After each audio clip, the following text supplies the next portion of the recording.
ashabihi wa li baitihi wa dhurriyyatihi ajma'in. Amma ba'du. Puji syukur senantiasa kita panjatkan kehadirat Allah Subhanahu wa taala. Laulahu, kalau bukan karena Allah Subhanahu wa taala menurunkan rahmat bagi kita, mungkin kita belum melafazkan la ilaha illallah sampai hari ini. Mungkin belum mengenal sosok rahmatan lil alamin Nabi Muhammad sallallahu alaihi wasallam. Maka kita katakan lakal hamdu ya Rabbana, puji syukur ya Allah atas iman yang Engkau anugerahi kepada kami. Dan semua syukur ini adalah buah karya baginda Nabi Muhammad sallallahu alaihi wasallam. Kita berkumpul malam ini adalah salah satu keberhasilan baginda Nabi Muhammad sallallahu alaihi wasallam. Yang saya hormati, saya cintai, Al-Alim, juga beliau ini selain Al-Alim juga sahibur riasah, bupati kita. Jarang-jarang ada orang bisa tetap menjaga nilai keulamaannya sedangkan dia sedang menjadi pemimpin suatu negeri. Semoga Allah membersamai langkah-langkah beliau, Bapak Bupati Dr. Andas Arwad Sadat MAG. Biasanya kalau ada orang sudah jadi pejabat, sudah nggak sempat ngajar di majelis. Tapi saya dapat kabar dan langsung pun bertanya ke beliau, masih menjaga majelis. Mata Allah fi hayati, amin ya rabbal alamin. Begitu juga mitra-mitra beliau, Ketua DPRD, Dandim, Kapolres, semua yang berkarya mengabdi untuk negeri kita.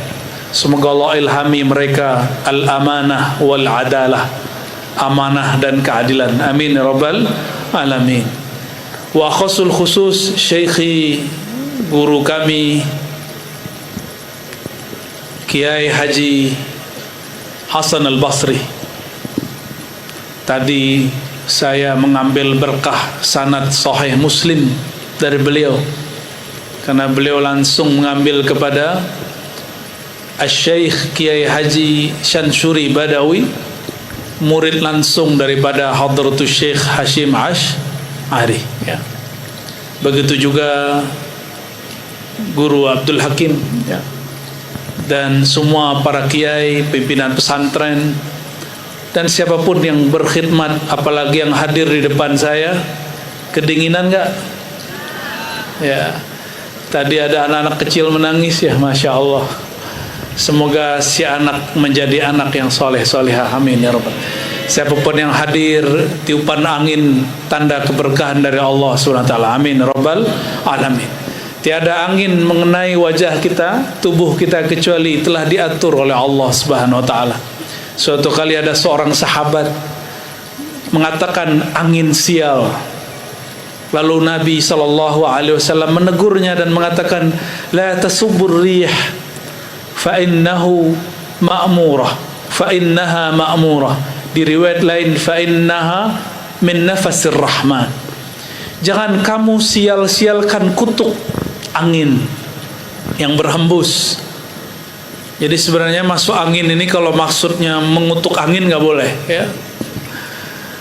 Kenapa? Karena angin itu min nafasir rahman, ma'murah. Dia hembusan Allah yang maha kasih dan merupakan tanda kasih sayang Allah Subhanahu wa ta'ala. Ini musim hujan, ya. Tapi semoga nggak hujan, amin. Kalau hujan kabur nggak? Amin. Waktu saya di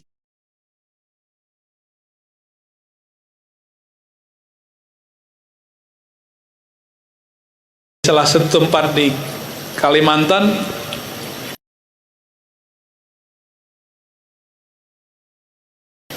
emang kita suruh kabur, udah, kalau mundur ya. tapi ceramahnya kita kencengin, ya, suaranya kita kencengin.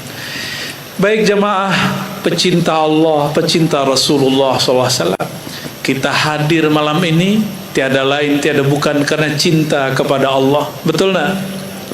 Cinta kepada kekasih Allah Nabi Muhammad sallallahu alaihi wasallam. Maka berkumpul karena cinta kepada baginda itu adalah ibadah. Menceritakan tentang baginda Nabi Muhammad sallallahu alaihi wasallam adalah ibadah juga. Dan malam ini kita akan mengisahkan kisah-kisah beliau. Mau diceritakan enggak? Karena setiap tahun ada yang ceramah Maulid dan ceramah Isra Mi'raj langsung ke hikmah, kisahnya tidak ada. Itu kurang dianjurkan. Karena perintahnya dalam Al-Quran, waqsusil qasasa, hendaklah engkau sampaikan kisah, cerita yang sebenarnya. Karena di dalam kisah itu dapat ibrah. Kita langsung mulai saja dari beberapa kumpulan riwayat Imam Bukhari, Muslim, Abu Daud, Tirmizi, Nasai, Ibnu Majah, Imam Ahmad dan imam-imam yang lain. Disebutkan bahwa baginda Nabi Muhammad sallallahu alaihi wasallam 3 tahun sebelum hijrah beliau mendapatkan musibah luar biasa. Istri tercintanya yang mana semua anaknya dari sang istri, yaitu Sayyidatuna Khadijatul Kubra.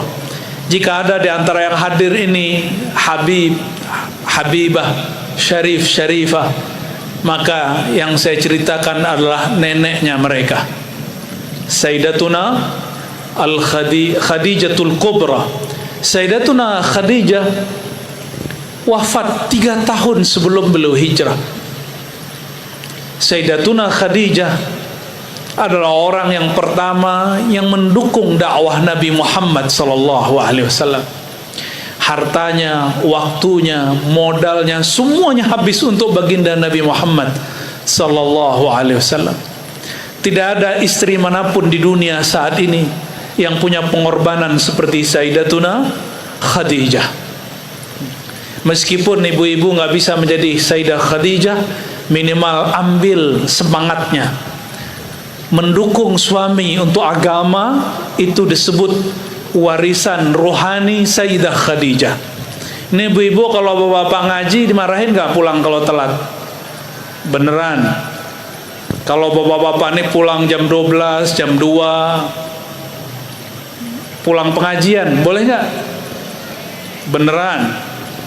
Kalau bapak-bapak ini ngeluarin hartanya untuk berjuang, berdakwah, membantu masyayikh, membantu orang-orang berdakwah, ibu-ibu ini enggak, wajahnya langsung ini enggak, bang, kalau orang Banjar pakai ulun, pikirkan ulun bang, makan anak kita gimana bang? Nah ini namanya enggak mendukung. Yang paling penting bapak-bapak ini, selain khidmat untuk dakwah, khidmat kepada ibunya dan saudara-saudaranya. Istri nggak boleh larang. Itu namanya warisan rohani Sayyidah Khadijatul Kubra. Gimana ibu-ibu? Kalau abang-abang di depan nih bantu ibunya, bantu saudaranya, ini nggak sebel nggak? Jangan sebel ya. Itu bagian daripada mengikuti warisan Sayyidah Khadijah. Tidak lama setelah itu meninggal juga Sayyidina Abu Talib. Ulama kita berbeda pendapat mengenai apakah beliau ini meninggal dalam keadaan iman atau kafir. Ya. Sampai hari ini tidak ada kata sepakat. Mereka sepakat untuk tidak sepakat. Itu adalah ayahanda Sayyidina Ali bin Abi Talib. Abu Talib meninggal kakek Rasulullah SAW, Abdul Muttalib. Maka yang menanggung dan menjaga, mendidik Sayyidina Muhammad SAW adalah Abu Talib. Abu Talib lah yang pertama kali tahu bahwa Sayyidina Muhammad adalah Nabiullah Rasulullah Sallallahu Alaihi Wasallam. Suatu kali ketika Sayyidina Muhammad muda, masih anak-anak, diajak untuk belajar berdagang, berniaga ke tanah Syam. Sampai di tengah jalan, ternyata diundang oleh seorang pendeta yang kita sudah tahu namanya. Siapa namanya? Bukhairah. Siapa namanya? Bukhairah ini, beliau seorang Nasrani yang muwahhidin. Nasrani yang hanya menyembah Allah, tidak menyembah Nabi Isa. Beliau hanya menyembah siapa? Menyembah Allah. Di dalam Injil yang dia punya, saya tidak tahu Injil hari ini. Jadi kalau ada perbedaan, itu tidak urusan saya. Tapi disebutkan dalam kitab-kitab turas kita,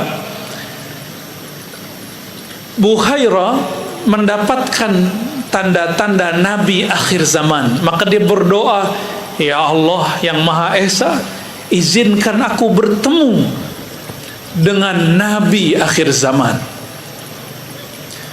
Maka sang pendeta pun menyiapkan. Jadi dia punya gereja, kanisahnya di tepi jalan. Setiap ada kafilah dari Mekah lewat mau ke Syam, dia pasti lihat. Setiap hari dia lihat ada kafilah yang lewat di musim-musim tertentu.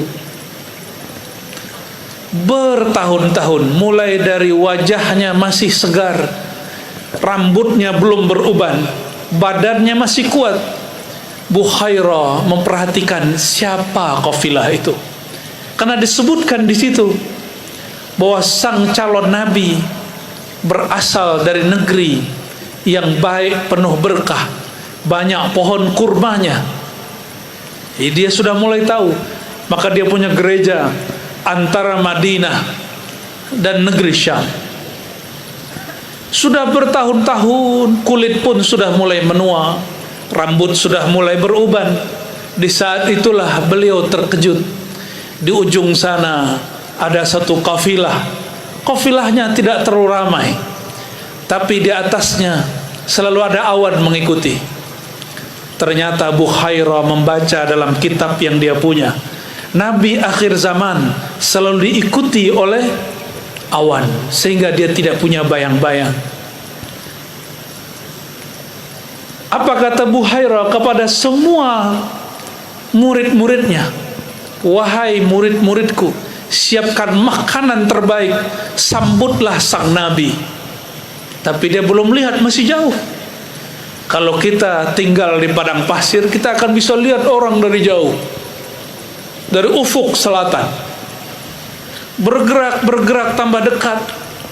Tiba-tiba tidak biasanya Bukhairah menyambut kafilah dari Arab. Diajaklah makan semuanya. Sebentar-sebentar dia keluar, dia lihat adakah awan di atas gereja. Ternyata tidak ada. Maka dia masuk lagi, dia tanya kepada Abu Talib, pemimpin kafilah, wahai Abu Talib, adakah orang yang belum engkau ajak makan bersama kami? Abu Talib mengatakan enggak ada. Kata Bukhairah, tidak mungkin, pasti ada. Lalu Abu Talib garuk-garuk kepala dan mengatakan, oh iya, itu ponakan saya, anak bawang. Disebut anak bawang, masih anak-anak, belum balik. Namanya Muhammad, itu anak saya. Maka kata Bukhairah, wahai Abu Talib, tunjukkan aku siapakah anakmu itu. Maka datanglah beliau bersama Abu Talib ke tempat Sayyidina Muhammad yang masih muda sallallahu alaihi wasallam. Apa yang terjadi? Bukhairah melihat di atasnya masih ada awan. Lalu Bukhairah mengatakan, yang aku tahu, orang yang selalu diikuti awan, ayah ibunya sudah tiada, kakeknya juga sudah tiada. Maka beliau bertanya, ya Abu Talib, hadza laisa min waladik, ini bukan anakmu kan? Apa kata Abu Talib? Iya, sebenarnya dia anak dari adikku, yaitu Abdullah. Tufiya wa huwa fi batni ummi. Abu Talib mengatakan, Abdullah saudaraku, adikku sudah meninggal, sedangkan sang Muhammad muda sang Muhammad kecil masih di dalam perut ibunya, Sayyidah Aminah. Kira-kira gimana, Bu? Lagi hamil, bapaknya meninggal, sedih ya? Ya, kalau dibayang-bayangin gimana? Nangis gak? Nangis kita kalau bayangin kisah Sayyidina Muhammad Sallallahu Alaihi Wasallam. Nggak ada orang di dunia ini yang paling sedih kisahnya melebihi kisah baginda Nabi Muhammad Sallallahu Alaihi Wasallam. Akhirnya terjadilah dialog yang panjang antara Bukhairah dengan Sayyidina Muhammad, tapi dirahasiakan. Yang dizahirkan dalam riwayat yang saya dapat, yang kita dapat hari ini, yang tertulis dalam kitab As-Sirah Nabawiyah hari ini, hanyalah kalimat ujungnya. Apa itu? Kata Bukhairah, "Hai Abu Talib, ini bukan orang biasa. Hadza sayyidul anbiya wal mursalin." Ini penghulunya para nabi dan rasul. Berarti Abu Talib sudah tahu bahwa anak muda ini siapa? Seorang nabi. Dan beliau mengangguk. Lalu Bukhairah mengatakan, "Wahai Abu Talib, aku khawatir jika engkau bawa dia ke negeri ahli kitab, sayaqtulunahu, mereka akan bunuh Muhammad muda, karena mereka tahu ciri-ciri sang Muhammad, Nabi akhir zaman. Lalu gimana? Pulangkan dia segera."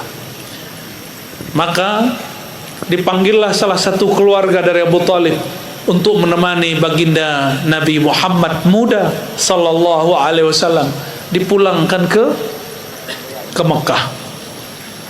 Berarti Abu Talib sudah kenal siapa Nabi Yuna Muhammad Sallallahu Alaihi Wasallam, sudah kenal. Namun ada sedikit penghalang. Dalam Sahih Bukhari disebutkan bahwa Abu Talib saat sakaratul maut didatangi oleh Sayyidina Muhammad Sallallahu Alaihi Wasallam yang sudah menjadi nabi yang dikenal oleh orang-orang, kenabiannya sudah dibuka. Apa kata beliau? "Ya ammi, qul la ilaha illallah." Wahai pamanku, bacalah la ilaha illallah sehingga menjadi hujjah antara aku dan Rabbku. Dia baru mau menjawab, lisannya mau bergerak, tiba-tiba dipotong oleh Abu Sufyan, dipotong oleh yang lain-lain. Akhirnya beliau tidak sempat berkalam lalu meninggal naza. Wallahu a'lam bagaimana wafatnya Abu Talib. Apakah dia wafat dalam iman atau dia wafat dalam keadaan syak? Wallahu a'lam bis-shawab. Kita berdoa semoga sebelum wafat ada yang membimbing baca la ilaha illallah Muhammad Rasulullah.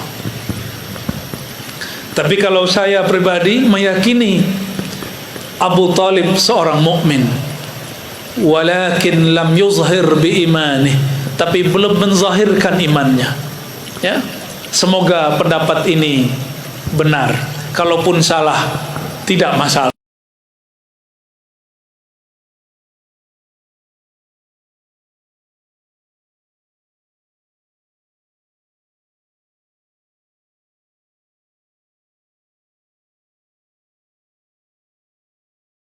Ya.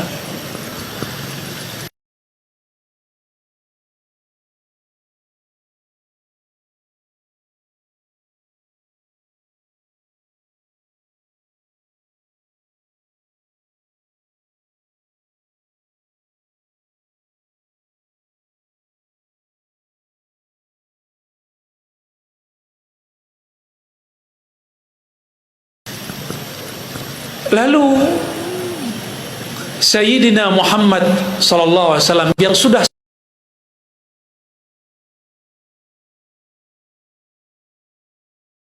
10 tahun berjuang di Mekah, diam-diam berdakwah. Beliau tidur-tiduran di salah satu rumah bibinya yang masih bagian dari Masjidil Haram. Ya, dinding-dindingnya bagian dari Al-Masjidil Haram.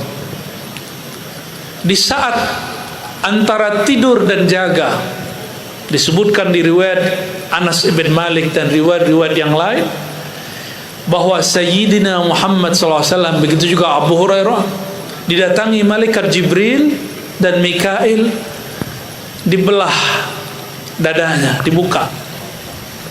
Yang belah manusia atau malaikat?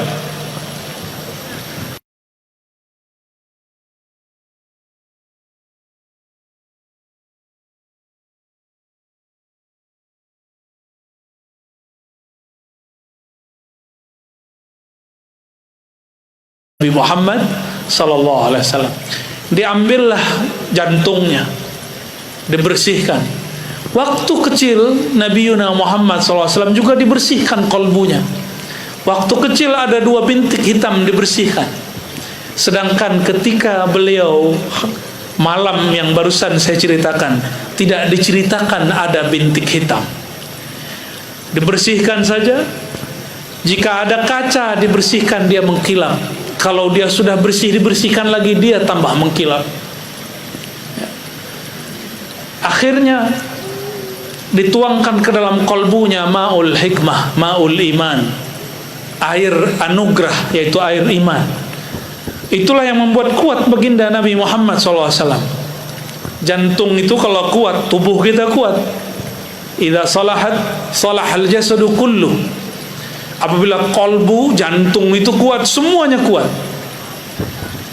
Akhirnya dibawalah yang bernama Buraq. Pernah dengar nama Buraq? Bukan nama pesawat. Buraq itu bahasa Arab dari kata barq.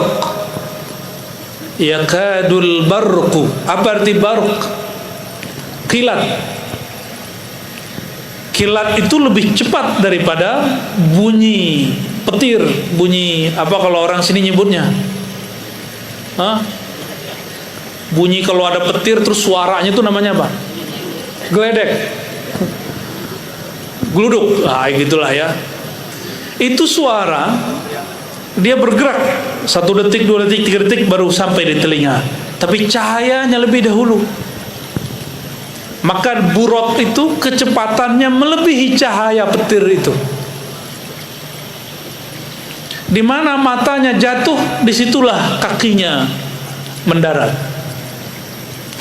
Di saat baginda Nabi Muhammad SAW naik, itu Buraq bisa diajak ngobrol. Itu kendaraan semua nabi-nabi, 124.000 nabi, sebagian besar mereka pernah mengendarai Buraq ini. Maka dia biasa aja, biasa seperti mempunyai penumpang orang biasa. Akhirnya ditegur oleh Sayyidina Jibril, "Hei Buraq, ma rakibaka afdal min hadzal khalq." Tidak ada sepanjang engkau bertugas. Jadi Buraq ini punya tugas. Ada time flightnya dia. Jam terbangnya ada dia. Yang boleh mengendarainya cuma nabi dan rasul. Enggak nabi, enggak rasul, enggak boleh naik. Itu kendaraan pesawat alam semesta paling canggih, belum ada lawannya sampai hari ini. Hatta Amerika, Israel belum bisa lawan. Ya. Adakah mereka punya kendaraan sejauh mata memandang sampai di situ? Kan belum ada. Baru ada di film kartun ya. Akhirnya sang Buraq yang tadinya lengah, dia kemudian bergemeteran. Itulah pertama kali Buraq berkeringat. Buraq bisa berkeringat. Berarti Buraq ini makhluk hidup. Wallahu alam seperti apa hakikatnya. Lebih besar daripada keledai, lebih rendah daripada bighal ataupun khail, kuda. Wallahu alam, gak usah kita bayang-bayangkan. Tapi itulah pertama kali dia menggigil. Ternyata yang sedang mengendarainya adalah seorang penghulu alam semesta. Ini terjadi seperti baginda Nabi Muhammad SAW naik ke Gunung Uhud. Gunung Uhud bergetar. Kalau tadi saya naik mobil Pak Bupati nggak ada bergetar. Yang bergetar pas cuma hidup. Itu bukan karena saya duduk, karena dia lagi di starter ya. Kenapa? Bukan Nabi Muhammad sallallahu alaihi wasallam. Mau naik mobil Pak Bupati nggak? Wah, kalau itu antum bergetar karena grogi, ya. Terbanglah si buruk.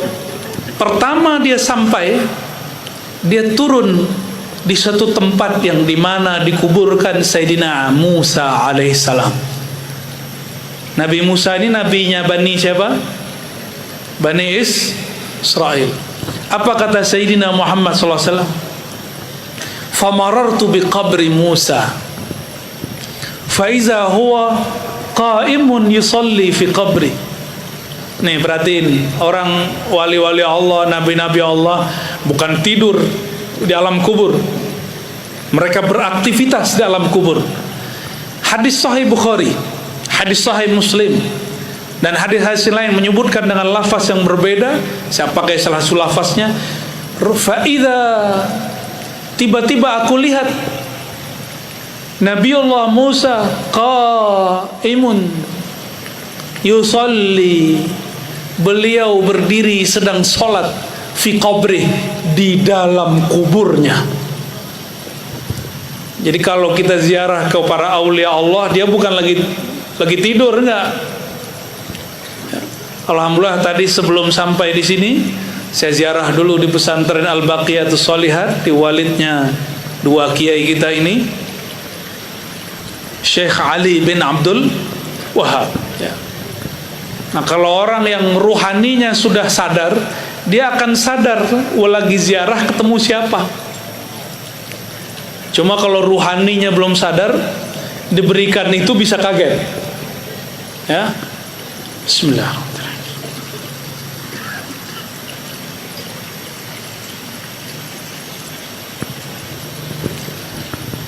Kira-kira saya mau tanya Bapak Ibu jamaah yang makan Allah, setelah wafat, setelah meninggal, sholat cari apa? Cari pahala.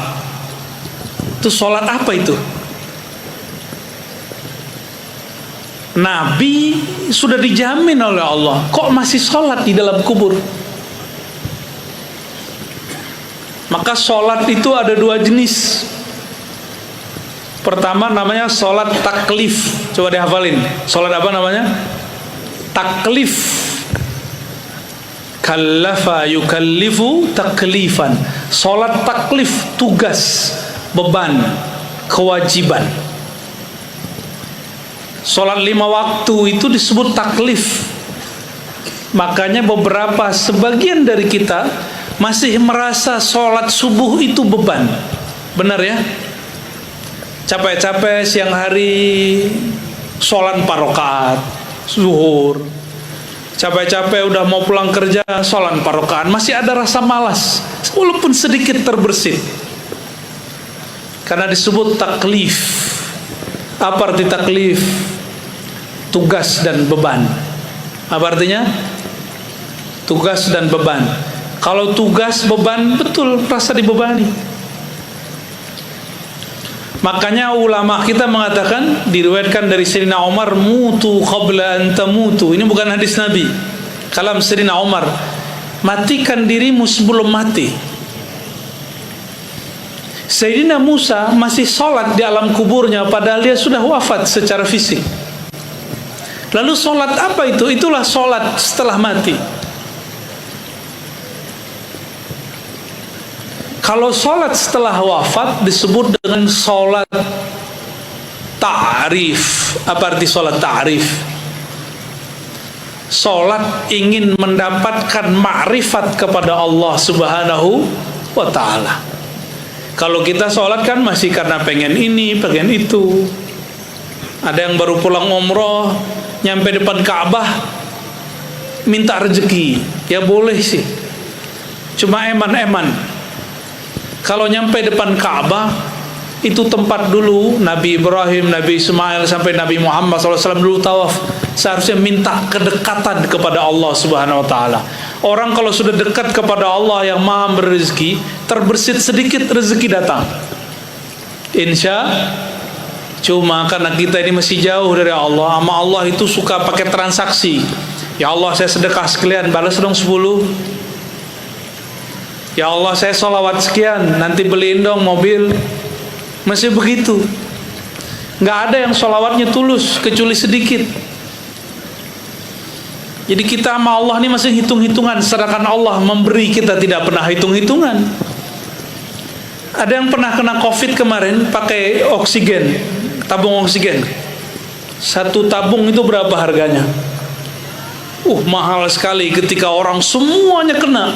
Hampir semua kena, cuma 1-2 nggak kena. Itu banyak orang yang sudah menghembuskan nafas terakhir karena tidak ada tabung oksigen. Mahal.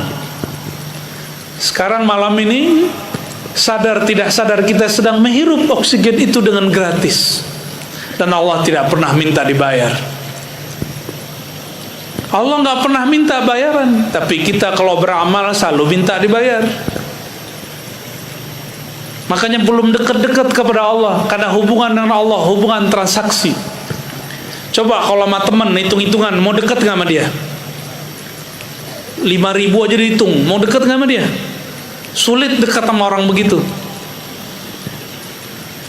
Tapi kata orang Jawa, orang Padang begitu, orang kampung saya katanya. Benar Pak Bupati? Ya, enggak lah ya, itu cuma image aja. Sama kata orang Batak itu keras. Enggak, saya ketemu orang Batak lembut-lembut ada. Orang Jawa itu apa? Kalau Jawa pembunuh berdarah dingin. Oh, enggak juga. Ketemu juga tuh Jawa-Jawa yang kalau ngomong depan keras ada juga ya. Enggak, itu cuma image aja yang dibuat masyarakat. Enggak enak. Temenan sama orang hitung-hitungan tuh enggak enak. Allah itu nggak suka dengan hamba yang hitung-hitungan sama dia. Maka kalau zikir nggak usah kemudian ngarep-ngarepin sesuatu, udah zikir aja, ya. Mencari perhatian Allah Subhanahu Wa Taala.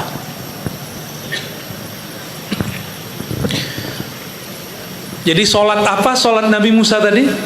Taklif atau ta'rif? Taklif merasa beban cari pahala transaksional, ta'rif mencari kedekatan ma'rifat kepada Allah Subhanahu wa Ta'ala. Saya tadi dapat kabar dari Pak Bupati, kalau guru-guru di pesantren gajinya mulai dari 200.000, paling tinggi 800.000. Saya garuk-garuk kepala karena 10 tahun lalu saya ngajar di pesantren, gaji saya sudah 2,5 sampai 3 juta. Pesantren mahasiswa. Tadi kita dengar kaget, hanya 200.000, Masya Allah. Tapi karena guru-guru itu ngajar tidak karena si duit 200 dan 800. Ada orang bergaji 5 juta, 10 juta belum umroh, si tuan guru sudah umroh semua. Bener ya? Hampir semua sudah umroh. Gimana? Masuk akal gak? Orang gaji 200 umroh gimana? Ternyata rezeki itu bukan hanyalah gaji. Rezeki itu yang Allah beri. Yang Allah beri gak ada pintunya. Yang ngasih-ngasih pintu kan kita, ya. Jadi mulai malam ini kita belajar kepada Sayyidina Musa, sholatlah untuk mendekat, mencari perhatian Allah, bukan lagi bertransaksi mencari pahala saja, tapi lebih tinggi daripada itu. Lalu Sayyidina Muhammad SAW mengatakan, kata beliau sedang bercerita kepada para sahabat, seandainya aku sekarang di daerah itu, aku akan tunjukkan di mana kuburan Nabi Musa itu. Alhamdulillah kami pernah ke Israel, ke Palestina, dan ke masjid dan kuburan Nabi Musa. Cuma saya nggak yakin itu kuburannya. Mungkin itu nampak tilasnya atau apapun, wallahu a'lam bishawab. Setelah itu Sayyidina Muhammad SAW sampai di depan Al-Masjidil Aqsa. Ya, semoga nanti di antara kita ada yang diizinkan juga ke sana. Amin. Rabbal alamin. Cuma rumit sekali. Indonesia dan Israel tidak punya kerjasama. Jadi kita ke sana mau ke Palestina, bayar visanya ke Israel. Maka Bapak Ibu, mohon maaf, kalau kita kumpulkan uang di sini, kirim barang ke Palestina, itu tertahan di Israel. Jadi kalau mengumpulkan dana untuk membantu kawan-kawan saudara kita di Palestina, saran saya lewat pemerintah. Aman, masuk. Insya Allah. Sampai di Al-Masjid Al-Aqsa. Al-Masjid Al-Aqsa, Aqsa artinya jauh, masjid yang jauh dari Mekah, itu artinya Aqsa. Sampai di Aqsa, Sayyidina Muhammad SAW memarkir itu buruk, yurbituhu kama rabitahul anbiya. Nabi SAW mengikatkannya di tempat di mana dulu para nabi mengikat talinya. Ketika masuk ke dalam masjid, ternyata sudah ada 124.000 arwah para anbiya dan mursalin, para nabi dan para rasul. Itu para nabi yang termasuk Nabi Musa tadi, itu ada di sana. Secepat kilat, karena ruh itu tidak punya tubuh begini lagi, kecepatannya melebihi kecepatan cahaya. Jadi ruh itu lebih cepat daripada cahaya. Akhirnya Sayyidina Muhammad SAW diperintahkan untuk jadi imam. Coba bayangin Bapak Ibu, Nabi Muhammad SAW jadi imam, makmumnya sudah wafat, makmunnya sudah meninggal. Itu gimana tuh? Percaya nggak? Nabi Muhammad SAW jadi imam, makmumnya siapa? Orang yang sudah wafat. Itu dihidupkan sejenak. Para anbiya, nabi-nabi semua dari dulu sampai sebelum beliau, 124.000, termasuk Nabi Isa, Nabi Musa, Nabi Nuh, Nabi Ibrahim, Nabi Adam, turun. Semuanya mereka ikut sholat menjadi makmum baginda Muhammad sallallahu alaihi wasallam. Disitulah sah semua nabi menjadi umat Nabi Muhammad sallallahu alaihi wasallam. Ternyata hampir semua nabi berdoa, ya Allah jadikan aku umat akhir zaman, umat Nabi Muhammad sallallahu alaihi wasallam. Dulu pernah minta doa begitu enggak? Waktu masih di perut ibu, ada yang ingat enggak? Waktu masih di alam ruh, ada yang ingat? Saya juga enggak ingat. Sama-sama enggak ingat kita. Itulah alasan Allah kirim para rasul sallallahu alaihi wasallam. Kenapa rasul-rasul dikirim? Supaya kita ingat dengan itu. Tapi ingatnya bukan dengan ini, karena otak kita tidak mampu mengingat kecuali yang pernah kita lalui di dunia. Yang punya memori dengan alam ruh kita ini, maka ruhani dan qalbulah yang mampu mengingat. Insya Allah. Jadi Bapak Ibu yang mengasihi Allah, tujuannya para rasul itu mengingatkan kembali itu. Oleh karenanya, ilmu yang paling tinggi di alam semesta ini, ilmu tentang ruh yang mengenal Allah Subhanahu wa taala. Makanya ilmu ini hanya dibagi sedikit, tidak diobral. Wa ma utitum minal ilmi illa qalila. Kamu tidak diberi kecuali sedikit. Namun karena Allah yang berkalam sedikit, sedikitnya Allah itu banyak. Pengusaha di Jambi kalau bilang uangnya sedikit, berapa duit? Ini kan lagi rame ini di TV. Ada bakal calon presiden. Dulu ada MOU dengan kawannya 50M. Itu 50M itu sedikit atau banyak Bapak Ibu? Banyak apa dikit? Udah pernah megang belum? Itu banyak, Pak. Kalau bangun pesantren di sini dapat berapa, Kiai? Udah dapat berapa? Satu gedung itu berapa tuh? 1M. 50 gedung pesantren. 50M, Masya Allah. Banyak apa dikit? Ya, kita buat apartemen ke atas gitu ya. Tapi bagi orang kaya 50 itu batuk dong keluar. Orang-orang kaya Indonesia benar-benar kaya. Saya nggak usah sebutlah kekayaan mereka berapa ya.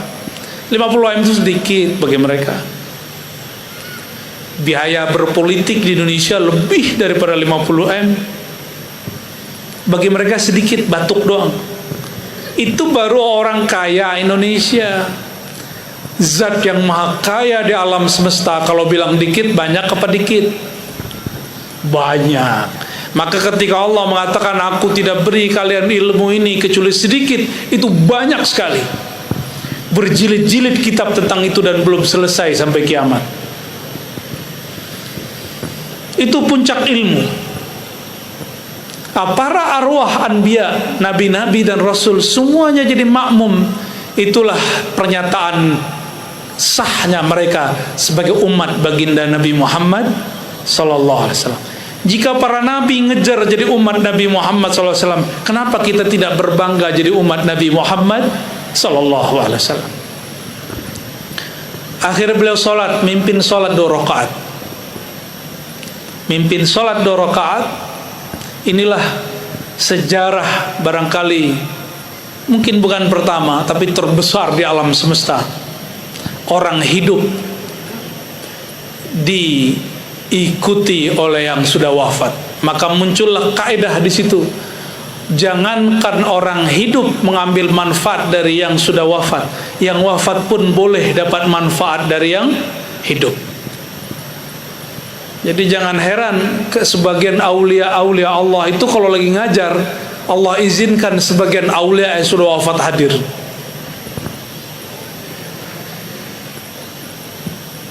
Pendek cerita, karena kalau bahas-bahas tentang begini agak mengerikan nanti ya, takut jadi horor. Lalu beliau naiklah ke langit. Ternyata dari bumi ke langit ini disebut dengan bainas samawati wal ard. Apa sebutannya? Bainas samawati wal ard, negeri antara. Disebut dengan alam bainiyah. Itu jauh sekali itu, sampai ke atas. Jauhnya bukan main.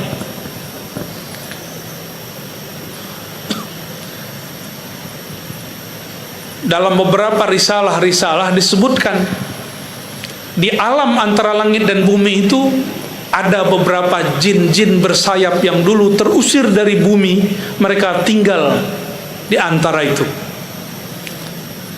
Kalau mereka jin kafir, itu biasanya satin orang-orang yang sedang tirakatan, riadohan tapi nggak berguru, nggak kuat akidahnya. Nah, itulah yang pernah datang kepada Syekh Abdul Qadir Jilani, thariqat yang dianut oleh Syekh Ali. Datang kepada Syekh Abdul Qadir Jilani, cahaya yang berlipat-lipat, lalu mengatakan, ya Abdul Qadir Jilani, anta abdi wa ana rabbuk. Wahai Abdul Qadir, akulah Tuhanmu, engkau hambaku. Mirip-mirip seperti dialog Nabi Musa. Ana rabbuka, kan ada tuh dialog begitu. Ternyata setelah itu sang cahaya berkalam, mulai detik ini aku halalkan semua yang haram bagimu. Langsung Syekh Abdul Qadir Jilani sadar, hei yang menyamar jadi Tuhan, hei iblis laknatullah, pergilah engkau. Sebelum si cahaya palsu pergi, dia tanya, Abdul Qadir, dari mana engkau tahu aku ini iblis? Apa jawaban Syekh Abdul Qadir?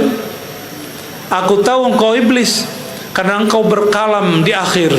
Semenjak saat ini, setelah engkau menjadi wali Allah, syariat diangkat darimu tidaklah berlaku.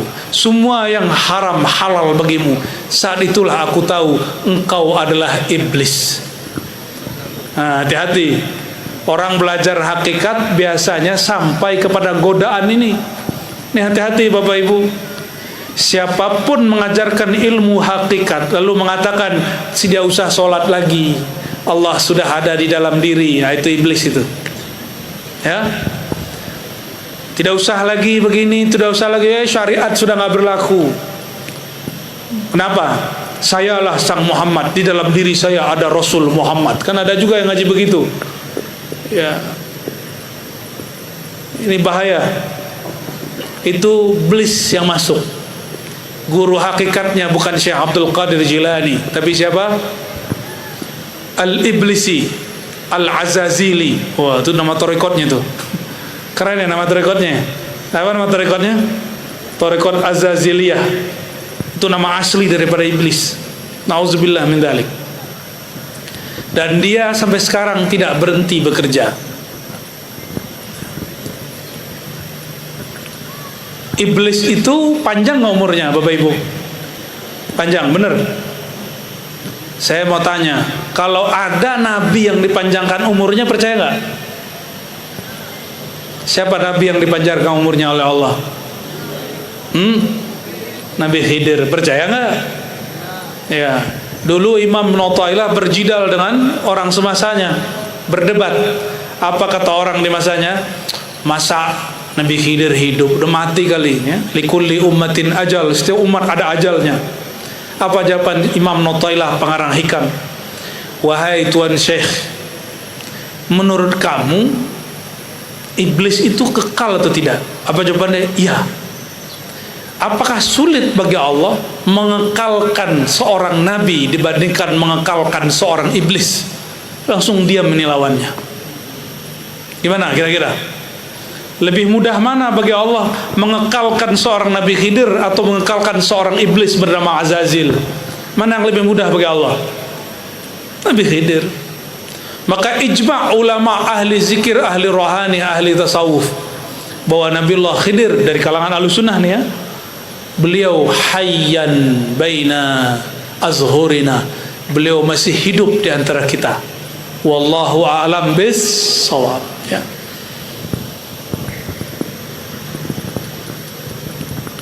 Lalu naiklah beliau sampai di langit pertama. Itu langit, coba udah lihat langit belum? Udah lihat? Ada pintunya nggak? Nggak lihat ya? Saya juga nggak lihat. Tapi kalau dikasih lihat bisa. Dulu ada seorang filosof di zaman pra Yunani, namanya Pythagoras, yang menjadi teori kalau kita lagi mencari jumlah luas daripada segitiga sama sisi, ya. Pythagoras ini ternyata murid dari Sayyidina Sulaiman alaihissalam. Ada ditulis dalam kitab Syahrastani, kitab Al-Milal wan Nihal, atau terhubunglah minimal dengan Sayyidina Sulaiman. Pythagoras itu nggak makan hewan, nggak makan kacang. Hampir setiap hari puasa. Beliau kalau lagi zikir bisa dengar bulan zikir. Kalau ada komet lewat dia dengar subhanallah. Itu komet baca subhanallah dia tahu. Mars zikirnya apa, itu beda dengan bulan. Venus zikirnya apa dia dengar. Mungkin juga dia seorang nabi, wallahu a'lam ya. Kita nggak tahu apakah beliau nabi atau tidak. Yang pasti beliau seorang filosof. Nah, ketika Sayyidina Muhammad SAW naik, itu beliau tidak hanya mendengar, lebih daripada mendengar, beliau lihat pintunya. Ternyata di langit itu ada pintunya. Jadi kalau ada orang merasa naik ke langit tapi nggak lewat pintu ini, kita curiga mungkin itu langit-langitan. Kata penjaga langit khazinus sama, man anta? Yang ditanya Sayyidina Jibril. Nabi Muhammad penumpang nggak ditanya. Jadi penumpang nggak ditanya karena pejabatnya Nabi Muhammad SAW. Yang ditanya Sayyidina Jibril. Sayyidina Jibril belum dicipta apa-apa, baru dicipta langit dan bumi. Itu Sayyidina Jibril udah sering turun di langit bumi, sudah sering lewat pintu itu. Udah berapa ribu tahun lamanya dia bolak-balik, masih ditanya. Makanya Bapak Ibu ini kalau ada yang pejabat, orang kaya, ditanya sama security, ditanya sama orang-orang di meja tempat terima tamu, jangan ketus ya. Ingat kisah Sayyidina Jibril. Beliau biasa aja, mananta, baru udah sering. Apa kata beliau? Ana Jibril, saya Jibril. Itu belakangmu siapa?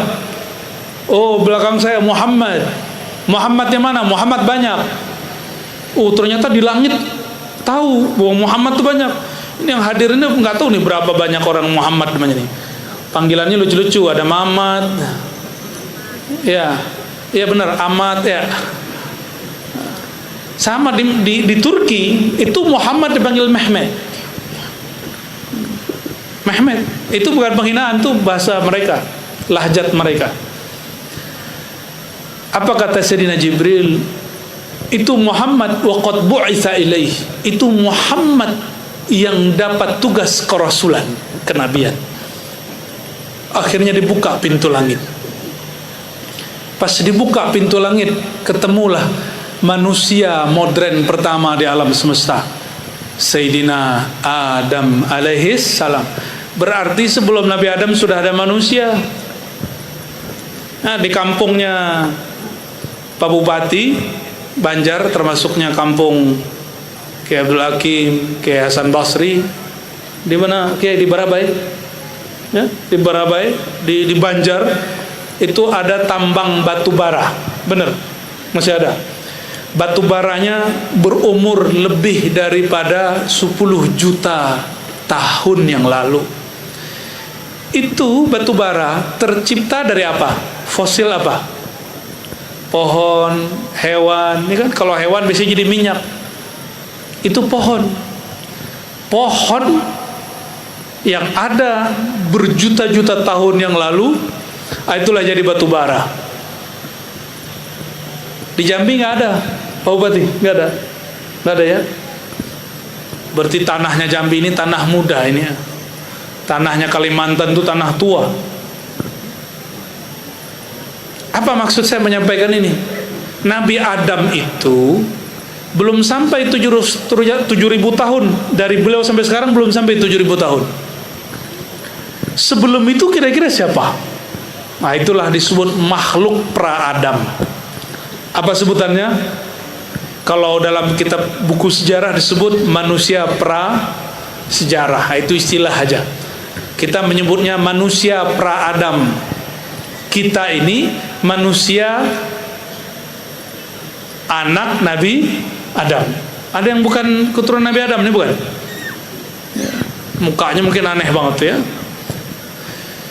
Sayyidina Adam ditemui, disambutlah Nabi Muhammad SAW di langit. Kata perawi hadis ini, baginda Nabi Muhammad SAW lihat Nabi Adam melihat ke kanan senyum, lihat ke kiri nangis. Ditanya oleh baginda Nabi Muhammad SAW, wahai ayahanda, kenapa engkau menangis dan engkau tertawa? Apa gerangan? Apa jawaban beliau? Jika aku melihat ke kanan, aku melihat umatku sedang taat. Jika aku melihat ke kiri, aku melihat umatku sedang maksiat. Maka aku menangis, sedangkan kanan aku senyum. Saudara-saudariku makan Allah, mau bikin orang tua kita nangis? Sedih? Kita punya ayah nih, ibu, mau bikin mereka nangis? Jangan. Maka jangan buat maksiat dengan sengaja ya. Jika sudah berlalu, kita bertobat kepada Allah SWT. Nggak ada kita yang terlepas dari maksiat, termasuk al-fakir, tidak ada ya. Mulai dari mata, telinga, semuanya ada maksiat. Kita minta ampun kepada Allah Subhanahu wa ta'ala. Lalu beliau naik ke langit kedua. Pendek cerita, setelah ditanya-tanya, jadi ada imigrasi langit loh ya. Gak sembarangan orang naik-naik ke langit. Oh ya, Guru Abdul Hakim ada cerita barusan ke negeri jiran masuk office. Ya, itu baru di dunia loh. Baru di dunia, alhamdulillah masuk. Di sana juga sama. Maka dari bumi sampai ke langit sana, sekarang banyak rohani yang sedang antri ingin naik ke langit ke-1. Karena kalau dia naik berarti dia kekasih Allah. Kalau dia nggak naik berarti dia kekasih syaitan. Nanti halu namanya. Halu. Naik ke langit kedua, bertemu Sayyidina Isa dan Sayyidina Yahya. Itu Sayyidina Isa, tubuhnya masih tubuh bumi, tapi tubuh spesial. Umurnya 32 tahun setengah, tapi wajahnya waktu meninggal, coba hitung sekarang berapa Masehinya? 2023. Itulah umur Sayyidina Isa, 2023 tahun. Umur siapa? Berarti ada dua nabi. Satu di bumi siapa tadi? Sayyidina Khidir, lebih tua dari Nabi Isa. Di langit ada nabi yang belum meninggal, namanya Sayyidina Isa. Dan dalam satu riwayat disebutkan, ada lagi riwayatnya tidak sampai derajat sahih, tapi dibenarkan sebagian ulama, Nabi Ilyas.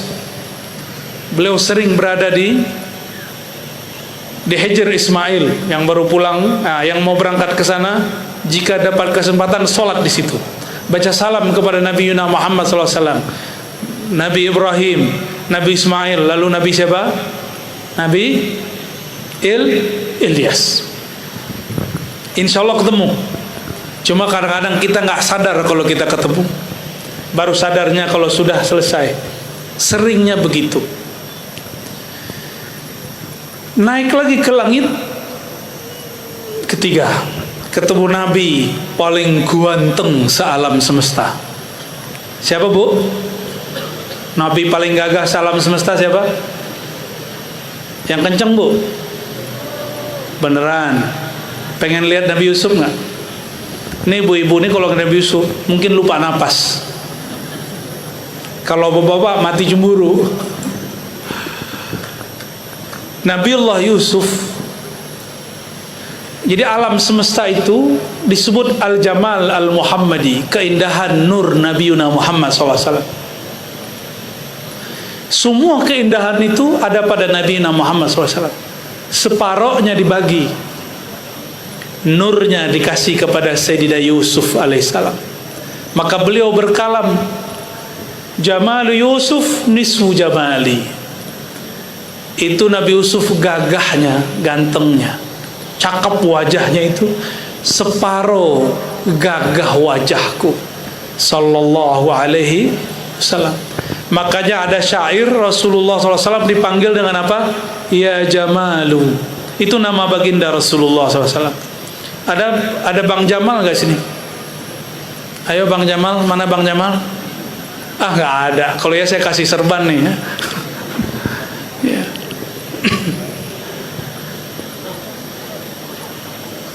Apa kata beliau? Jamalu Yusuf. Coba ikuti. Jamalu Yusuf nisfu jamali. Tunjuknya ke wajah saya ya. Gagahnya Nabi Yusuf, tampannya Nabi Yusuf itu baru separuh tampannya baginda Nabi Muhammad sallallahu alaihi wasallam. Beberapa masyayikh saya menjelaskan keindahan alam semesta itu keindahan nur Nabi Muhammad SAW. 50% untuk Nabi Muhammad SAW, 25% untuk Sayyidina Yusuf, 25%-nya lagi dibagi dari alam awal tercipta sampai akhir dunia. Maka bunga-bunga yang kita lihat bagus, muka-muka ibu-ibu yang cantik-cantik, bapak-bapak yang tampan-tampan, ya bagus ditamplan, ya.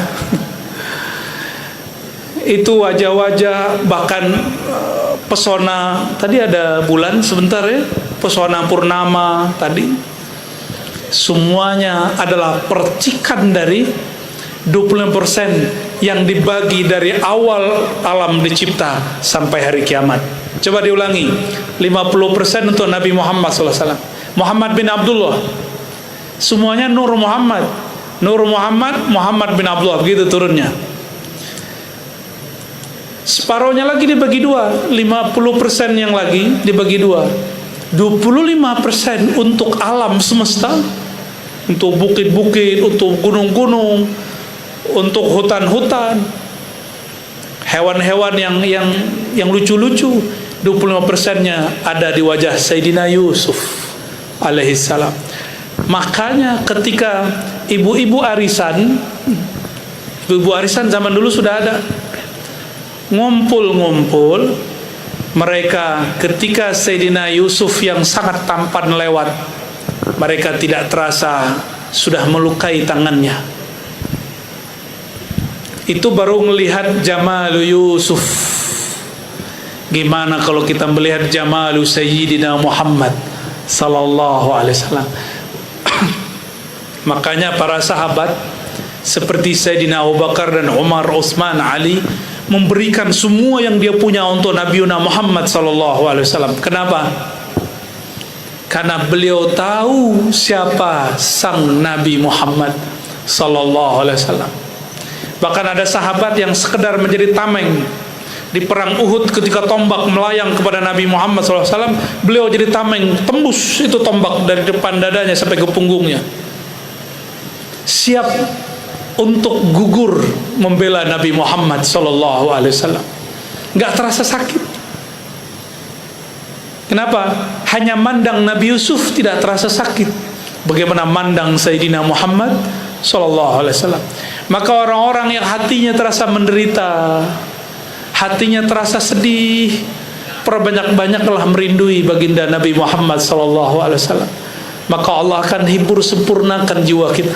Hilang, nanti hilang itu sengsara, hilang tuh nestapa, hilang tuh gundah gulana. Tuh yang jomblo-jomblo, ini depan saya kayaknya ada jomblo beberapa nih ya, wajahnya kelihatan ya. Udah berapa langit? Waduh, udah 10:30 nih. Kita kebut ya. Lanjut. Langit ketiga lewat, terus ke langit keempat. Luasnya bukan main. Ternyata di langit keempat, di situ juga ada malaikat, juga ada para nabi, khususnya Nabiullah yang disebut the father of science, Idris alaihissalam. Nabi siapa? Nabi Idris ini juga unik. Itu tubuh bumi dia, tapi dia sudah pernah meninggal di bumi. Ini enaknya para nabi. Ini enaknya siapa? Para nabi. Nabi itu ngomong, Nabi Idris, Mas Bril, nah, ngomong dia ke Sayyidina Jibril, kalau aku mau ngerasain mati boleh nggak? Oh jangan. Enggak, coba-coba aja, ntar kalau udah sakit, udah tahu rasanya meninggal, aku hidup. Akhirnya Sayyidina Jibril negosiasi kepada Allah, diizinkanlah malaikat maut. Masalah meninggal ini bisa negosiasi. Kalau kekasih Allah, kalau nggak kekasih Allah nggak bisa. Akhirnya diundanglah malaikat maut. Ketemu aja merinding. Tatapan mata, nafasnya kayak hilang.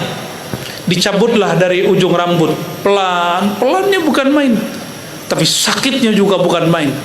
Sampailah kemudian dia mati. Tapi perjanjiannya apa tadi? Ruhnya dibalikin. Nah, jadi ternyata bisa. Ruh kalau udah keluar boleh dimasukin lagi. Itu yang terjadi, yang kita sebut mati suri. Mati apa? Mati suri itu ruhnya udah keluar, hidup lagi. Bapak Ibu, ada hadis, al-ulama warathatul anbiya. Ulama itu pewaris para nabi. Oke? Maka jika ada hari ini ulama pewaris Nabi Idris, dia perilakunya akan sama. Minta mati hidup lagi. Serius. Ya.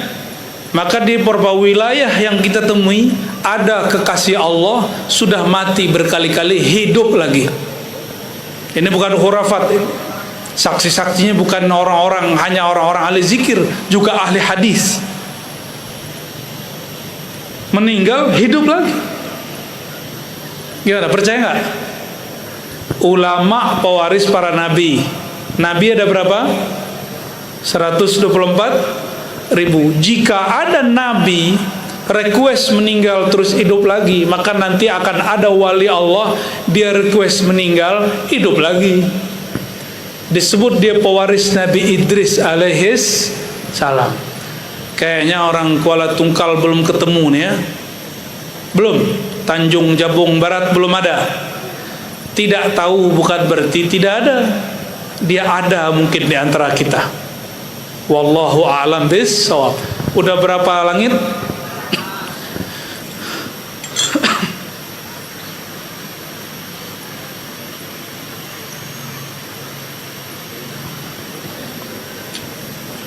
Langit kelima. Ayo tebak, Nabi siapa? Langit kelima ada yang tahu? Belum ke sana ya? Di langit kelima beliau bertemu dengan saudaranya Sayyidina Musa. Namanya Sayyidina Harun. Siapa namanya? Sayyidina Harun ini ahli dakwah. Lisan dia lebih fasih dari Sayyidina Musa. Sayyidina Musa lidahnya sedikit agak terganggu karena ada asbab. Tapi yang dapat kalam wahyu Sayyidina Musa. Jadi Sayyidina Musa ini punya wazir. Wazir ini pembantunya. Itulah Sayyidina Harun. Apa yang dimaksud Sayyidina Musa disampaikan Sayyidina Harun. Jadi ada orang jadi nabi karena keberkahan saudaranya. Begitu juga ada orang jadi nabi, jadi wali nanti di akhir zaman. Bukan jadi nabi, nabi sudah nggak ada lagi, karena berkah doa daripada saudaranya, orang tuanya, guru muridnya ya. Kan didoakan Nabi Musa naik terus. Itu Nabi Harun jenggotnya, oh nggak ada kiai yang punya jenggot panjang di sini ya. Jenggotnya panjang sampai ke dadanya lebih. Jadi kalau ada ngeliat orang jenggot panjang jangan ejek, karena dia mengikuti sunnah Nabi siapa? Nabi, oh itu lumayan tuh Pak ya, jenggotnya sampai di sini ya. Panjangin lagi Pak. Sampai ke dada Pak ya. Biar ada pewaris jenggot Nabi Harun. Kalau mau Pak nggak apa-apa. Ya. Nabi Harun itu ketika gagal berdakwah, Nabi Isa baru pulang, yang ditarik apa? Jenggotnya yang tarik. Tenang Pak, saya nggak tarik jenggotnya Pak. Allahumma sholli ala sayyidina Muhammad. Ya beruntung yang punya jenggot mengamalkan sunnah. Yang belum punya tidak boleh bilang yang kami punya jenggotnya bebek ya. Apa kambing? Oh, hati-hati, itu menghina Rasul itu ya. Oh, bagaimana dengan ada kitab Ibnul Jauzi yang menukil bahwa orang yang berjenggot itu goblok? Ada nggak begitu? Itu kalau jenggotnya amburadul, kalau jenggotnya rapi nggak masuk. Ya, dulu memang ada semacam momok, orang berjenggot panjang nggak teratur itu tanda kurang cerdas. Tapi itu sudah dibantah dengan adanya baginda Rasulullah SAW. Ya. Baginda Rasulullah SAW punya murid Abdullah bin Omar. Beliau, kalau beliau beda dengan Nabi Harun. Setiap kali melewati satu genggam itu dipotong. Ya. Tapi yang mau potong lebih, itu urusan sendiri. Tergantung imam yang diikuti ya. Imam saya berjenggot soalnya, maka saya berjenggot. Allahumma sholli ala sayyidina Muhammad. Nabi Harun, langit berapa lagi? Langit 6. Langit ke-6 saudara Nabi Harun. Siapa namanya? Nabi Musa itu artinya anak air. Itu arti Musa. Anak yang dihanyutkan ke air. Namanya sama dengan Dajjal di akhir zaman, namanya sama. Musa, cuma binnya yang beda. Musa bin Imran, yaitu Musa bin siapa gitu ya, bin Yusha namanya. Bedanya apa? Nabi Musa bin Imran dihanyutkan ibunya supaya selamat, sedangkan Musa Dajjal yang disebut Samiri, negerinya negeri Samara, banjir, lalu Allah hanya izinkan Sayyidina Jibril selamatkan satu bayi yang sedang hanyut, namanya Musa yang kemudian jadi Dajjal. Sama-sama berguru kepada Nabi, kepada seorang malaikat namanya Jibril. Makanya Dajjal itu sakti Bapak Ibu. Dajjal itu sakti, bisa terbang, bisa menciptakan apa, bisa menciptakan seakan-akan yang mati hidup lagi. Tapi itu palsu semua. Ini begini nih gak hujan, dia bisa panggil hujan. Dia punya tentara jin-jin kafir, dia panggil, "Hei jin kafir, bawa tiup." Suruh tiup, itu semua awan nanti ngumpul. Agak ngeri di akhir zaman itu nanti ya. Semoga kita yang tidak kuat Allah ambil lebih dahulu ya. Yang kuat berjuang Allah panjangkan umurnya. Amin ya rabbal alamin. Lalu naik ke langit berapa? 7. Wah, di langit ke-7 luar biasa. Ternyata di sana ada Ka'bah yang mirip dengan Ka'bah di bumi. Tapi tidak hitam. Ka'bahnya bercahaya putih. Di tiang-tiang Ka'bahnya Sayyidina Ibrahim sedang selonjoran kakinya lagi selonjoran nyandar santai-santai. Juga ada jenggotnya. Masuklah Sayyidina Muhammad ke sana. Beliau lihat setiap harinya langit, ini harinya langit, ada 70.000 malaikat masuk dan tidak keluar lagi sampai kiamat. Berarti ini luas. Nama Al-Baitnya jika di Mekah disebut Al-Baitul Haram, maka di sana disebut dengan Al-Baitul Ma'mur, yang mana Allah bersumpah dalam surat At-Tur. Apa namanya? Al-Baitul Ma'mur. Ma'mur itu artinya ramai. Rumah Allah yang ramai. Itu mereka tawaf. Maka siapa saja yang bertawaf di bumi ikhlas dapat pahala malaikat yang tawaf di langit. Apa yang mereka baca sedang tawaf? Yang mereka baca kali tawaf, Subhanallah, Alhamdulillah, wa la ilaha illallah, wallahu akbar. Itu yang dibaca lagi tawaf. Jadi kalau kita tawaf, baca zikir banyak-banyak. Jangan selfie. Sedang syahdu nih di depan Al-Masjidil Haram. Sedang khusyuk, akhi. Sedang di depan Ka'bah. Terus tangannya begini sedikit gitu ya. Jangan, itu namanya sum'ah. Apa arti sum'ah? Man samma'a samma'ahullah. Siapa yang suka pamer, Allah akan pamerkan aibnya. Hati-hati ya. Nabi Muhammad SAW nggak pernah tuh ya selfie di depan Ka'bah, tuh nggak ada. Bid'ah itu Pak. Tapi kalau mau ke Ka'bah boleh, tapi jangan begini. Masukkan cinta Ka'bah itu karena dia dimuliakan Allah. Masukkan ke dalam hati cinta kepada Allahnya. Karena kita tidak menyembah batu bata yang ditumpuk-tumpuk itu. Kita menghormatinya karena Allah mentakzimnya. Itu perkataan Sayyidina Umar. Sayyidina Ibrahim kemudian ngobrol dengan Sayyidina Muhammad SAW. Nabi Muhammad SAW masih hidup. Nabi Ibrahim secara fisik sudah wafat. Mereka berkalam-kalam. Apa artinya?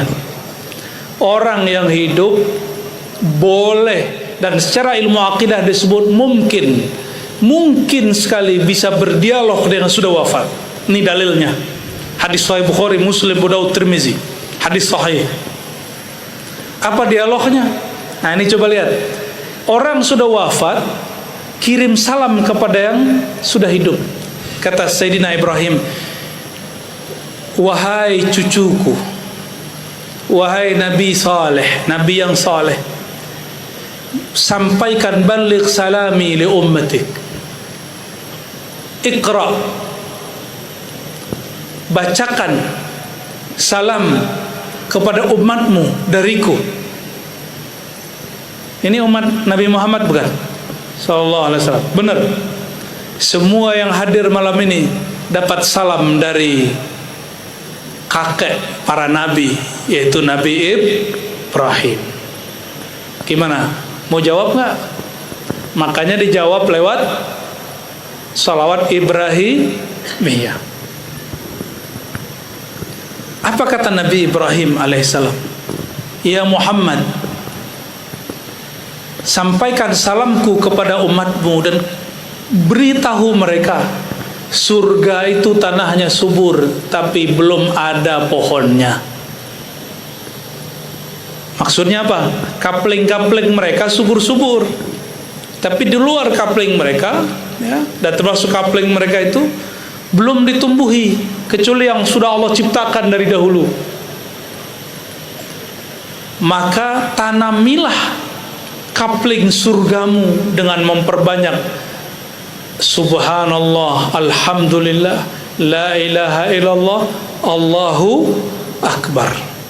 Maka Bapak Ibu ini kalau baca habis sholat subhanallah 33, alhamdulillah 33, Allah akbar, itu nanti kiamat jadi orang kaya, jadi orang tajir, lebih kaya dari orang paling kaya di Jambi. Cukup baca apa? Subhanallah 33, alhamdulillah 33, Allah akbar 3, tutup la ilaha illallah. Apalagi kalau baca Allahnya lebih banyak. Kalau di TKN itu 165 kiai, 165. Ada yang 1000, ada yang 10.000, ada yang 70.000, ada yang 70.000 kali 7, macam-macam teknik melatih zikrullah. Jadi siapa yang orang-orang hari ini membid'ahkan zikir dengan menghitung, nanti coba kita taruhan nanti di akhir zaman, di hari kiamat. Taruhannya nanti di sono, ya, di sono nanti penghabisannya. Itu mereka yang tidak mau berzikir dengan menghitung itu bukanlah orang-orang tajir di akhirat. Tabungannya dikit. Dalam hadis yang sahih riwayat Muslim, Tirmizi, Abu Daud disebutkan, ya, subhanallah bihamdi gharsun fil jannah. Satu subhanallah bihamdi itu adalah satu pohon besar di surga. Itu pohon di surga, kalau yang besar satu, kalau kita jalan di bawah pohon 100 tahun baru sampai di ujungnya. Satu subhanallah. Mau punya nggak? Hah? Mau punya? Maka jangan tinggalkan wasiat Nabi Ibrahim. Baca apa? Subhanallah, alhamdulillah, Allah Allah, setiap pagi sore 100. Mau ngamalin? Mau jadi orang kaya di akhirat? Ya, orang paling kaya di dunia, yang banyak tabungannya, yang besar rumahnya, yang banyak kendaraannya. Orang yang paling kaya di akhirat, orang yang nabung nama Allah dari sekarang. Mari kita tabung nama Allah itu, ya. Kalau punya tabungan, bisa bantu orang nggak?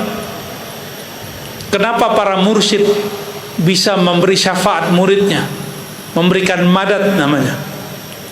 Karena tabungan zikrullahnya banyak. Ada orang yang membantu dengan tabungan, ada yang membantu dengan koneksi. Koneksi itu namanya ma'rifatullah. Kalau kita kenal, maka koneksinya banyak. Nabi Muhammad SAW bantu umatnya tidak hanya dengan tabungan sholat dan zikirnya, tapi juga dengan koneksinya kepada Allah Subhanahu wa ta'ala, yang mana tidak ada nabi yang dapat izin untuk berkoneksi kepada Allah kecuali Nabi Muhammad sallallahu alaihi wasallam. Apa kata beliau? Hatta Ibrahim, hatta Nabi Ibrahim itu nggak boleh kasih syafaat sampai aku izinkan beliau memberi syafaat. Bayangkan, Nabi Ibrahim nggak boleh bantu umatnya sampai Nabi Muhammad berikan ijazah. Kira-kira begitu. Ijazah itu artinya izin, membolehkan. Hebat nggak Nabi kita tuh? Luar biasa hebat, ya. Makanya zuriat beliau kita ta'zimi, walaupun bukan orang alim. Syukur-syukur kalau dia orang alim, maka ta'zim kita darajatan, 2 derajat kita ta'zim kepada beliau. Sudahlah zuriat Nabi, beliau ini juga orang alim, pewaris nasab dan ilmu sanad. Pendek cerita. Nah, ini puncaknya. Sebenarnya ceritanya masih panjang. Sayyidina Muhammad sallallahu alaihi wasallam diajak naik, sampailah di situ pohon bernama sidrah. Pohon sidrah ini nggak ada yang mirip pohonnya di sini, ya. Itu daunnya lebar-lebar seperti telinga gajah, ka'adhanil ibil, ka'adhanil fil, ya, bukan ibil, seperti telinga gajah. Telinga gajah besar apa kecil? Sudah kebayang? Ada pohon punya daun lebar, itu dedaunan tertulis di situ takdir kita semua. Maka Sidratul Muntaha lembaran-lembarannya itu dijaga oleh Allah Subhanahu wa taala, dan disitulah lembaran takdir kita ada. Nah, lembaran kita ya per daun itu per orang. Maka setiap orang ada yang lahir, lembarannya turun. Jika dia meninggal, berarti lembarannya sudah jatuh ke bumi. Gitu ibarat kiasnya. Wallahu a'lam bishawab. Itu pohon, kata beliau, tidak pernah aku melihat pohon serindang seindah sidrah, yang mana ujung alam semesta ada di sana. Maka disebut Sidratul Muntaha. Muntaha bahasa Arab artinya fihi yantahi al malaikah wal alam. Alam dan malaikat berhenti di situ. Ternyata di atas itu ada alam lain lagi. Disebut kursi, raf-raf dan arash. Sampai ke atas. Sayyidina Jibril hanya boleh sampai di sana. Sayyidina Muhammad lanjut ke atas. Pertanyaan terakhir, kalau pertanyaan berikutnya sudah banyak yang tahu. Kalau beliau bawa oleh-oleh 50, sholat kemudian jadi 5, semua orang udah tahu. Tapi pertanyaan saya, Sayyidina Jibril nggak boleh naik. Kalau naik kebakar. Sayyidina Muhammad SAW boleh naik. Man ayyuhuma afdal, mana yang lebih mulia, Sayyidina Muhammad SAW atau Sayyidina Jibril alaihissalam? Mana yang mulia? Mana yang lebih tinggi? Nabi Muhammad atau Jibril? Mana yang lebih kuat? Sayyidina Muhammad SAW atau Sayyidina Jibril?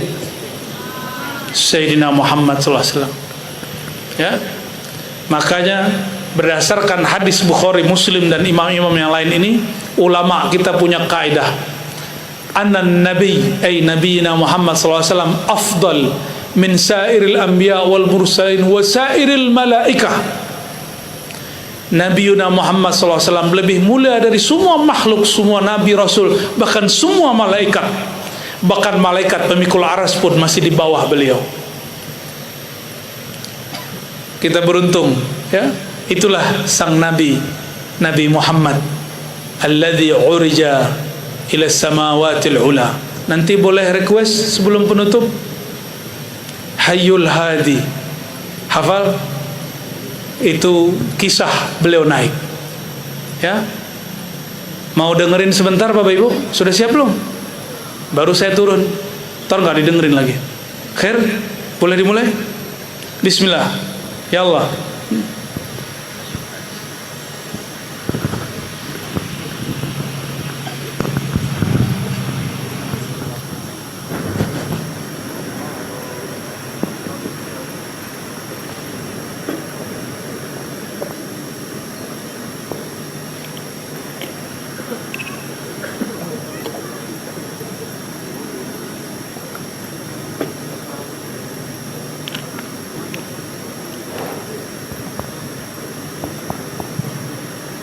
Allahumma salli wa sallim wa barik alaihi wa ala alihi.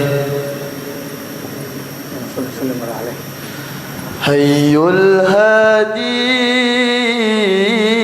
bi ajmal dhikra, sallu ma'ana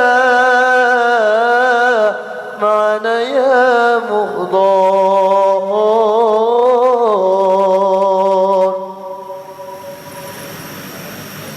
Hayyul hadi bi ajmal dhikra, sallu ma'ana ma'ana ya ghurba, wa ibadi yawmal wa'di, nabiyuna Hayyul Hadi.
Masya Allah.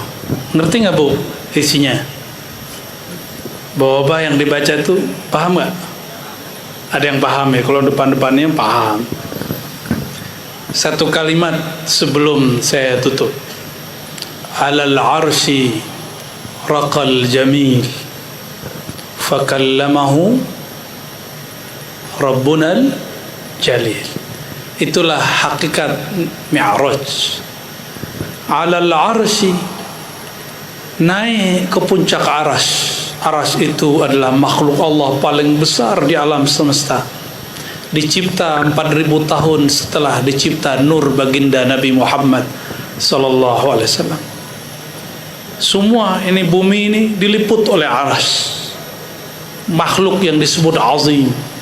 Sayyidina Muhammad sallallahu alaihi wasallam diizinkan salat di puncak aras. Jika tadi Nabi Ibrahim puncak langit, sedangkan Nabi Muhammad SAW di puncak arsy. Itulah ibadah tertinggi sang baginda.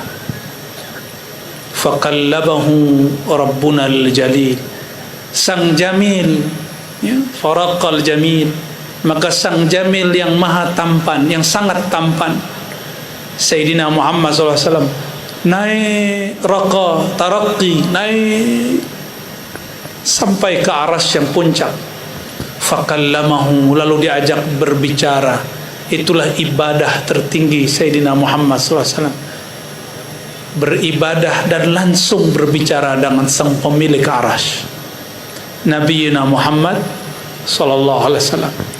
Nur Nabi Muhammad SAW dicipta 4000 tahun sebelum aras. Nur Muhammad bin Abdullah itu dia juga, bedanya nur lebih itu asalnya alam, sedangkan Nabi Muhammad SAW adalah porosnya alam. Sekarang saya tanya, lebih mulia Nabi Muhammad atau aras? Nabi, kenapa? Nurnya lebih tua daripada aras. Itulah yang kemudian menjadi ilmu ma'rifatullah yang tersimpan di dalam qalbu Rasulullah SAW, yang nanti turunnya bertahap kepada pewaris-pewarisnya. Makanya ilmu itu berkembang. Jika ilmu pengetahuan yang zahir bertambah, maka ilmu ma'rifat batin pun berkembang dan bertambah. Semoga Allah Ta'ala menakdirkan kita menikmati ilmu-ilmu tersebut. Amin ya Rabbal Alamin. Barangkali itu yang dapat saya sampaikan. Kita kirimkan Fatihah untuk baginda Rasulullah Al-Jamil. Begitu juga kepada ulama-ulama yang berdakwah di negeri ini, yang berjuang untuk memperjuangkan negeri ini, dan semua masyaikh-masyaikh yang sudah berdahulu. Kita kirimkan untuk mereka surah Al-Fatihah. A'udzubillahi minasyaitonir rajim. Iya,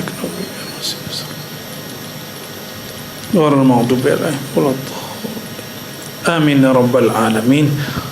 Assalamualaikum warahmatullahi wabarakatuh.